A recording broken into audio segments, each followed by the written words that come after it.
Born in 1543, Tokugawa Ieyasu's life began amidst the chaos of Japan's Sengoku period.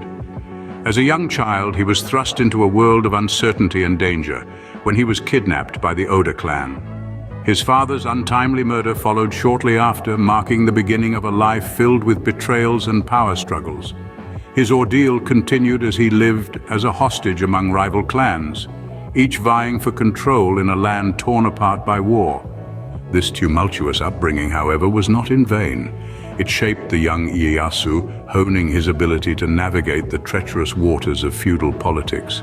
At the tender age of 13, he found himself aligning with the Imagawa clan. But his loyalty wavered after the sudden death of their leader, Yoshimoto, in a surprise attack by Oda Nobunaga.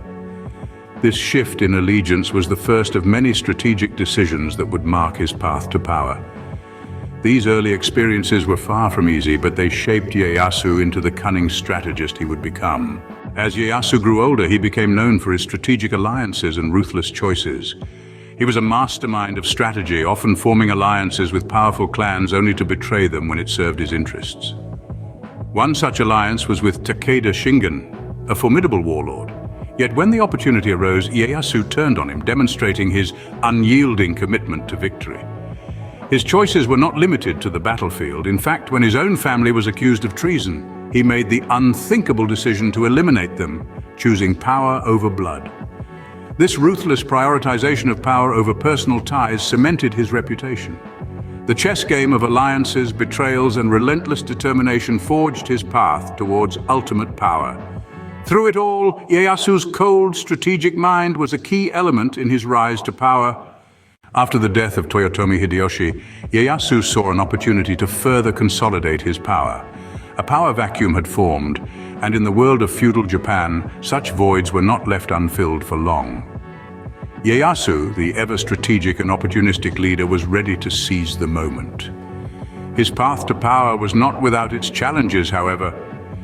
A key event in this journey was the siege of Odawara. The Hojo clan who held Odawara were a formidable force, but Ieyasu, with his tactical acumen and commanding presence, led his forces to victory. This victory not only boosted his standing among the many warring factions of Japan, but also expanded his territories, strengthening his position considerably. But the real test of Ieyasu's mettle came with the Battle of Sekigahara in 1600. It was an epic clash, with over 160,000 troops locking horns on the battlefield. The stakes were high and the tension was palpable, but when the dust settled, it was Ieyasu who stood victorious. This victory was not just about a single battle, it was about control over the nation. The Battle of Sekigahara was a turning point in Ieyasu's life, marking his ascent to the pinnacle of power. His journey was a testament to his strategic brilliance, his indomitable will, and his unwavering commitment to his vision. From here, Ieyasu's influence would only grow, shaping the course of Japanese history for centuries to come.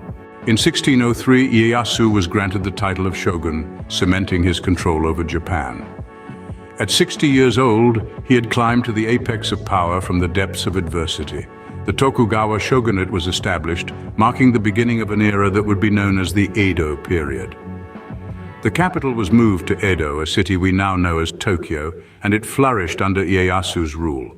But even as he handed the reins of power to his son Hidetada in 1605, Ieyasu's influence was far from over.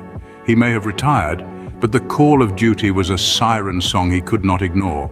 In 1614, he returned to the battlefield, leading his forces in the siege of Osaka. This was a decisive conflict designed to root out the final vestiges of resistance to his rule. And it did just that. The siege marked the end of the Toyotomi line, the last potential threat to the Tokugawa shogunate. In the final years of his life, Ieyasu continued to exert influence over the shogunate, ensuring its stability and the continuation of his lineage. When he passed away in 1616, he left behind a legacy that would endure for over 250 years. Tokugawa Ieyasu's legacy is one of strategy and power, shaping Japan for centuries to come.